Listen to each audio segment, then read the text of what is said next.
നാഥന്റെ തോളിലായി മാലോകർ തൻ പാപത്തിൻ മരക്രൂശു വച്ചു. ഓശാന വിളി കേട്ട വഴിത്താരയിൽ നിന്ദിതനായി നാഥൻ നടന്നു.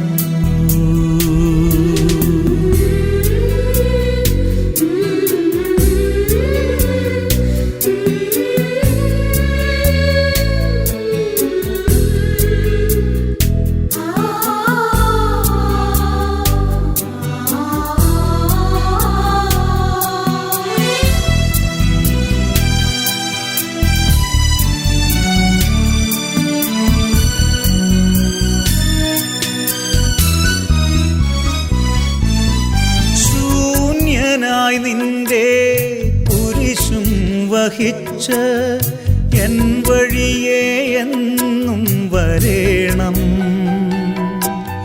ശൂന്യനായി നിന്റെ കുരിശും വഹിച്ച് എൻ വഴിയെ എന്നും വരേണം. നിൻ രക്തക്കാൽപ്പാടു പിഞ്ചെന്നു ഞങ്ങൾ കുരിശേന്തി അണയാൻ നീ കനിയൂ. നിൻ രക്തക്കാൽപ്പാടു പിഞ്ചെന്നു ഞങ്ങൾ കുരിശേന്തി അണയാൻ നീ കനിയൂ. നാഥന്റെ തോളിലായി മാലോകർ തൻ പാപത്തിൻ മരക്രൂശു വച്ചു. ഓശാന വിളി കേട്ട വഴിത്താരയിൽ നിന്ദിതനായി നാഥൻ നടന്നു. രണ്ടാം സ്ഥലം. ഈശോനാഥൻ കുരിശു ചുമക്കുന്നു. ഭാരമേറിയ മരക്കുരിശ് പടയാളികൾ നാഥന്റെ തിരുത്തോളിൽ വയ്ക്കുന്നു. ഭാരത്താൽ അവിടുന്ന് മുൻപോട്ടു കുനിയുന്നു. കൊല്ലാൻ കൊണ്ടുപോകുന്ന കുഞ്ഞാടിനെ പോലെയും രോമം കത്രിക്കുന്നവരുടെ മുൻപിൽ നിൽക്കുന്ന ചെമ്മരിയാടിനെ പോലെയും അവൻ മൗനം പാലിക്കുന്നു.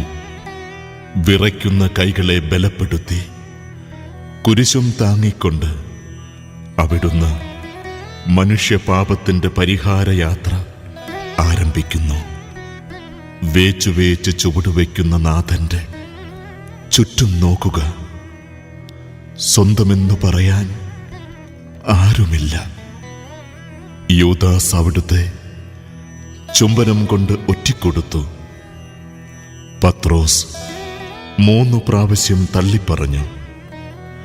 മറ്റു ശിഷ്യന്മാർ ഓടിയൊളിച്ചു.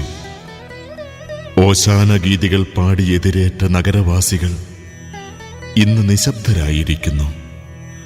ആൾക്കൂട്ടത്തിൽ ഏകാഗിയാകുന്നവർക്ക് പ്രതീകമായി അവൻ നടക്കുന്നു.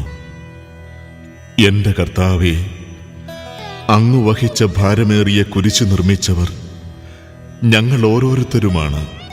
ആ കുരിശിന് പരമാവധി ഭാരം വർദ്ധിപ്പിക്കുവാനേ ഞങ്ങൾക്ക് കഴിഞ്ഞിട്ടുള്ളൂ.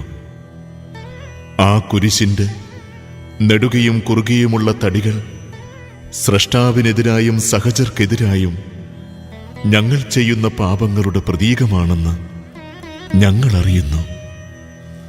ആകയാൽ ദൈവസ്നേഹവും പരസ്നേഹവും വഴി നിന്റെ കുരിശിന്റെ ഭാരം അല്പമെങ്കിലും ലഘൂകരിക്കുവാൻ ഞങ്ങളെ പ്രാപ്തരാക്കണമേ.